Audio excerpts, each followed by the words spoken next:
નમસ્કાર મિત્રો, હું અને તમે બધા જાણીએ છીએ કે સમગ્ર ભારતમાં 26 જુલાઈના રોજ કારગિલ વિજય દિવસ તરીકે ઉજવવામાં આવે છે. પરંતુ મિત્રો, આપણામાંથી લગભગ 70% લોકો એવા હશે કે જેને ખબર નહીં હોય કે કારગિલ વિજય દિવસ શા માટે ઉજવવામાં આવે છે. તો મિત્રો, આ વિડીયોમાં આપણે કારગિલ વિજય દિવસ શા માટે ઉજવવામાં આવે છે અને કારગિલ યુદ્ધનો ઇતિહાસ વિશે જાણતા પહેલા જો તમને આ વિડીયો પસંદ આવે તો પ્લીઝ વિડીયોને લાઈક અને શેર કરવાનું ભૂલતા નહીં. તો મિત્રો, વિશ્વ કારગિલ દિવસ 1999માં મે અને જૂન વચ્ચે ભારત રાજ્યના કાશ્મીરમાં આવેલા કારગિલમાં ભારત અને પાકિસ્તાન વચ્ચે યુદ્ધ થયું હતું.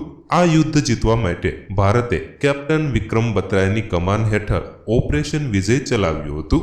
મિત્રો, લગભગ 2 મહિના સુધી ચાલેલું કારગિલ યુદ્ધ એ ભારતીય સેનાની હિંમત અને બહાદુરીનું એવું ઉદાહરણ છે કે જેના પર દરેક ભારતીય વાસીઓને ગર્વ થવો જોઈએ. મિત્રો, કારગિલમાં લગભગ 18,000 ફૂટની ઊંચાઈ પર લડાયેલા આ યુદ્ધમાં દેશે 500થી વધુ બહાદુર યોદ્ધાઓ ગુમાવ્યા હતા, જ્યારે 1300થી વધુ ઘાયલ થયા હતા. આ યુદ્ધમાં પાકિસ્તાનના લગભગ 3,000થી વધુ સૈનિકો માર્યા ગયા હતા અને 300 જેટલા પાકિસ્તાની સૈનિક યુદ્ધમાંથી ભાગી ગયા હતા.